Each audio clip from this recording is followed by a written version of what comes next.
오늘의 말씀은 요한복음 8장 42절로 47절까지 말씀입니다. 요한복음 8장 42절로 47절 말씀.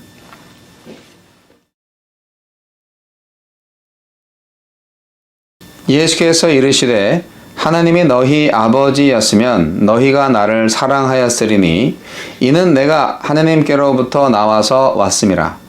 나는 스스로 온 것이 아니요 아버지께서 나를 보내신 것이니라. 어찌하여 내 말을 깨닫지 못하느냐? 이는 내 말을 들을 줄 알지 못함이로다. 너희는 너희 아비 마귀에게서 났으니 너희 아비의 욕심대로 너희도 행하고자 하느니라.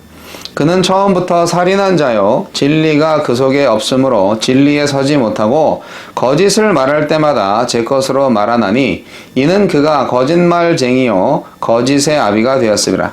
내가 진리를 말함으로 너희가 나를 믿지 아니하는도다. 너희 중에 누가 나를 죄로 책잡겠느냐? 내가 진리를 말하는데도 어찌하여 나를 믿지 아니하느냐? 하나님께 속한 자는 하나님의 말씀을 듣나니 너희가 듣지 아니함은 하나님께 속하지 아니하였음이로다. 아멘. 오늘 이 시간 말씀을 통해서 진리와 자유에 관한 중요한 교훈을 함께 나누고자 합니다.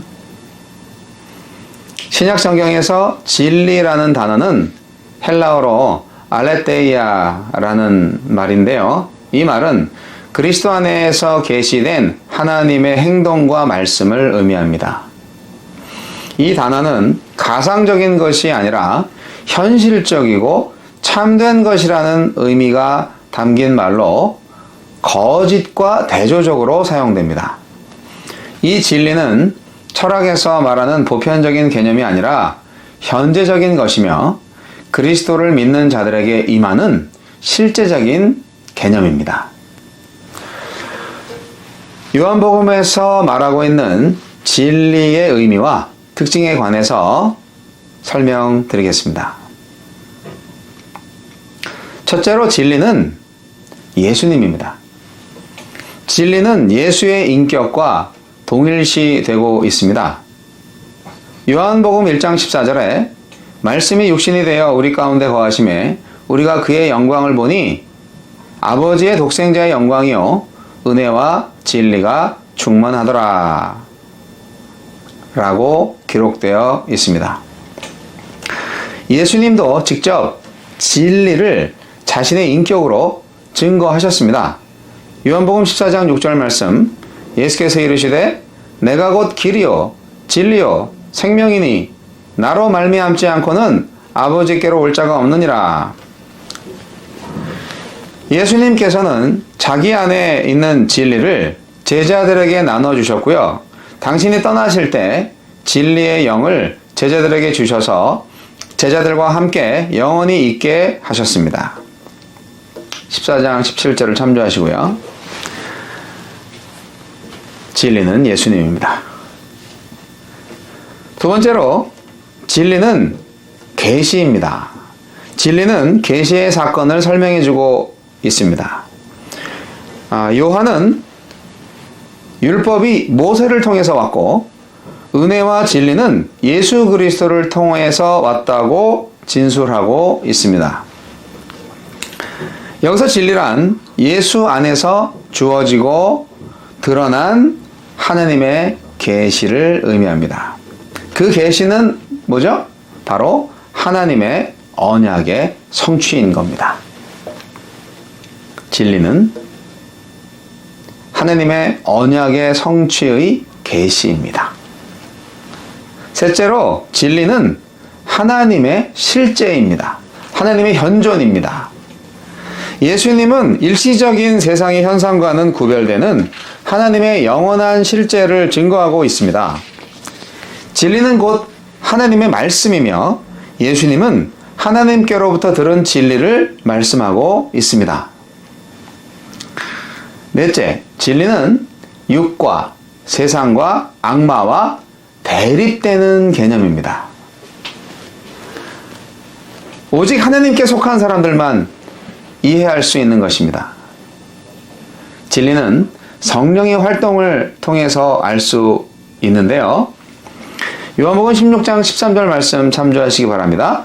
그러나 진리의 성령이 오시면 그가 너희를 모든 진리 가운데로 인도하시리니 그가 스스로 말하지 않고 오직 들은 것을 말하며 장래일을 너희에게 알리시리라. 아멘. 그러니까 진리는 영의 개념이고 하늘의 개념이고 하나님의 개념입니다. 그러니까 개념이라기보다는 그 편에 서 있는 거죠. 예. 육과 세상과 악마가 아니에요. 그것과 다른 편에 서 있는 거예요. 그러면 영과 하늘과 하나님이겠죠?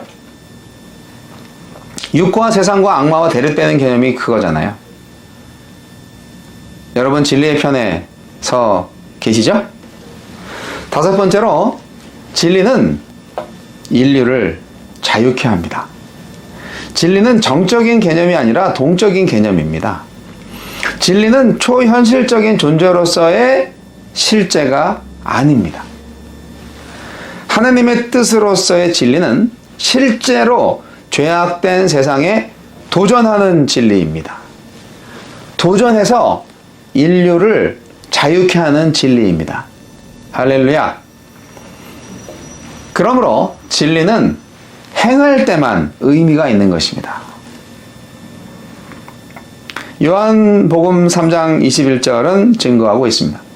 진리를 따르는 자는 빛으로 오나니 이는 그 행위가 하나님 안에서 행한 것임을 나타내려 함이라 하시니라. 군인들은 자기가 속해 있는 부대에서 정한 구호를 외치면서 경례를 합니다. 경례할 때 충성 또는 필승 이렇게 외치는 소리를 들어보셨을 겁니다. 필승 부대원이 경례할 때 충성을 외친다든지 충성 부대원이 경례할 때 필승을 외치는 경우는 절대 없습니다. 우리가 하나님 나라에 속해 있는가 아니면 마귀의 나라에 속해 있는가 하는 것을 알 방법이 있는데요.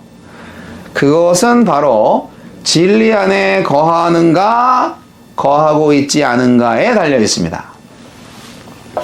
예수님은 하나님께 속해 있기 때문에 항상 진리를 말씀하셨고 진리가 되셨습니다. 그렇지만 불신의 유대인들은 거짓말을 하고 거짓 행동을 했습니다. 예수님은 거짓을 말하고 거짓을 행한 유대인들을 보고 거짓말쟁이, 거짓의 아비 마귀에게서 나온 자식들이라고 말씀하셨습니다. 하나님께 속한 자는 진리를 말하고 옳음을 따라서 행동을 합니다. 하지만 마귀에게 속한 자는 거짓을 말하고 옳지 않음을 따라서 행동합니다. 그러니까 행위의 열매로 그 소속을 알 수가 있어요. 우리는 말씀을 듣고 행함으로 우리의 소속을 나타낼 수 있고 증명할 수 있습니다. 여러분의 소속은 어디입니까? 거짓말은 안 됩니다. 절대 안 됩니다. 거짓된 말, 거짓 행동은 참 나쁜 것입니다. 그리스도인이 하늘나라 소속인 것을 알리려면 참말과 참행동만을 해야 합니다. 교회 다닌다고 하면서 거짓말만 거짓 행동을 하시면 모든 사람들이 그 교회는 마귀에게 속한 교회라고 생각을 하게 될 겁니다. 근데 많은 사람들이 그리스도인의 거짓말과 거짓 행동들을 많이들 용납하고 있는 것 같아요. 그렇지 않습니까? 아니 뭐 실수할 수도 있지. 아유 원래 착한 사람인데 잠깐 정신이 나갔었나 봐. 에이 그 정도 거짓말은 귀엽게 봐줄만 해. 뭐 이런 배려하는 분위기도 많습니다. 큰일 날 소리입니다. 절대 안 됩니다. 여러분 가슴에 손을 얹고 한번 생각해 보세요. 나는 하나님께 속한 사람인가 마귀에게 속한 사람인가? 하나님께 속한 사람은 진리를 말하고 아버지의 영광을 구하며 예수의 주 되심을 선포합니다. 다시 한번 말씀드리겠습니다. 하나님께 속한 사람은 진리를 말하고 아버지의 영광을 구하며 예수의 주 되심을 선포합니다. 여러분, 하나님께 속한 사람 맞으십니까? 마귀에게 속한 사람은 거짓을 말하고 자신의 영광을 구하고 자기가 자기의 주인이 되어서 삽니다. 실상은 죄와 마귀에게 종노릇하고 있는 건데 말이죠. 여러분, 하나님의 말씀을 들으십시오. 하나님께 속한 자가 되세요. 말씀 안에 거하면 제자가 된다고 했습니다.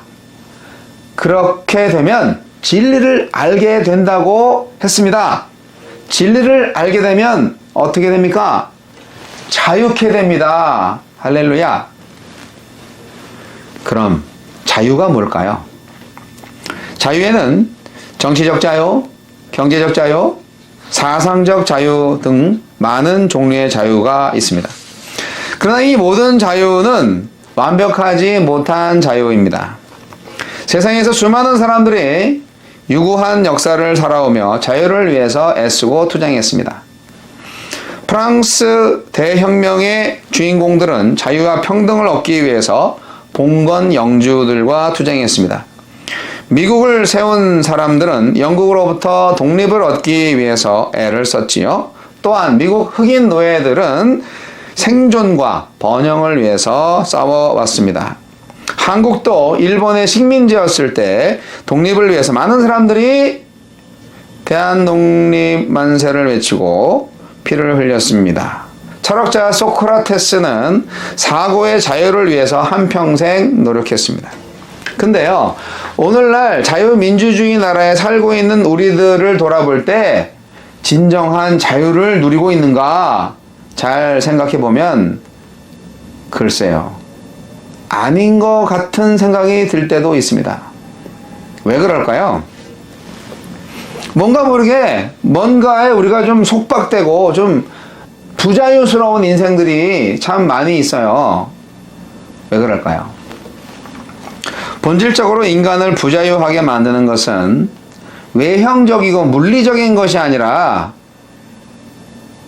인간을 노예 상태로 만들어버리는 죄 때문입니다. 인간의 모든 부정부패와 불의한 행동에는 항상 죄가 있기 마련이고 이 죄의 결과는 다른 사람들한테 여러 가지 압박과 피해를 끼칩니다. 다른 사람들 거를 막 약탈하지요. 죄의 세력은 실로 거대해서 지, 정, 의 모든 면에서 인간을 올가매고 있습니다. 아담의 타락 이후에 인간성은 인간 스스로 해결할 수 없는 원천적인 죄의 품성을 갖게 되었습니다. 따라서 인간은 이 영적 사슬인 죄에 매여 있는 한 결코 참된 자유를 누릴 수 없습니다. 참 자유는 바로 죄에서의 해방이기 때문입니다. 참 자유를 주실 분은 오직 예수 그리스도 한 분뿐입니다. 오늘날 수많은 사람들이 정욕과 탐심과 악한 습관의 종이 되어 평생 창조주 하나님이 원하시는 사람이 되지 못하고 하나님이 기뻐하시는 일을 하지 못한 채 생애를 마감하고 있습니다. 죄의 사슬은 인간 스스로는 절대 풀 수가 없습니다. 오직 하나님의 아들 예수 그리스도만이 가능합니다. 예수께서는 인간의 죄의 사슬을 풀어주시기 위해서 이 세상에 오셨으며 마침내 십자가 위에서 인간의 죄의 값을 치르시기 위해서 대신 죽으셨습니다. 그리고 죽음에서 부활하셨습니다. 사망과 죄의 권세를 이기신 주님은 모든 사람이 죄의 세력으로부터 자유함을 누릴 수 있도록 하셨습니다. 메시아를 예언한 이사야 61장 1절은 말합니다. 주 여호와의 영이 내게 내리셨으니 이는 여호와께서 내게 기름을 부으사 가난한 자에게 아름다운 소식을 전하게 하려 하심이라. 나를 보내사 마음이 상한 자를 고치며 포로된 자에게 자유를, 갇힌 자에게 노임을 선포하며. 네, 오직 예수 그리스도만이 인간의 죄를 해결하며 참 자유를 주십니다. 그러므로 우리는 예수 그리스도를 전적으로 의지해야만 합니다. 오늘날 많은 사람들이 죄에 대해서 둔감합니다. 죄에 대한 의식이 없는 사람들도 있습니다. 자기가 죄인이라는 것을 새까맣게 모르는 거죠. 스스로 죄인이 아니라 생각합니다. 그러나 성경은 증거하고 있습니다. 요한 1서 1장 8절로 9절 말씀. 만일 우리가 죄가 없다고 말하면 스스로 속이고 또 진리가 우리 속에 있지 아니할 것이요 만일 우리가 우리 죄를 자백하면 그는 미쁘시고 의로우사 우리 죄를 사하시며 우리를 모든 불의에서 깨끗하게 하실 것이요. 사랑하는 성도 여러분, 생활의 편리를 추구하는 과학 문명이 극도로 발달된 현대를 살아가는 사람들이 한편으로 심한 불안을 느끼고 다양한 스트레스 속에서 살아가고 있다는 게 참 아이러니하지 않습니까? 오늘날 우리가 몸담고 있는 사회 환경은 겉으로 볼 때는 안락하고 편리하고 풍요로워 보이지만 사실 내면적으로는 공허하고 추악하고 부패하여서 과거의 그 어느 때보다도 많은 죄악들이 자행되고 있는 실정입니다. 독실한 신자로만 알았던 사람들 중에서도 알게 모르게 죄 짓는 사람들을 많이 볼 수 있지 않습니까? 누구도 믿을 수 없는 세상이죠. 여러분, 허물과 죄에 얽매여서 사탄의 포로가 되어 있지는 않으신가요? 예수님께서 우리 죄를 용서하시고 우리 죄의 대가를 대신 치르시기 위해서 보혈을 흘려 주셨습니다. 오직 예수님만이 우리의 죄의 문제를 해결해 주실 수가 있어요. 진리이신 예수님께로 나오십시오. 말씀 안에 거하세요. 예수님의 제자가 되세요. 그러면 진리를 알게 됩니다. 진리가 여러분에게 참 자유를 줍니다.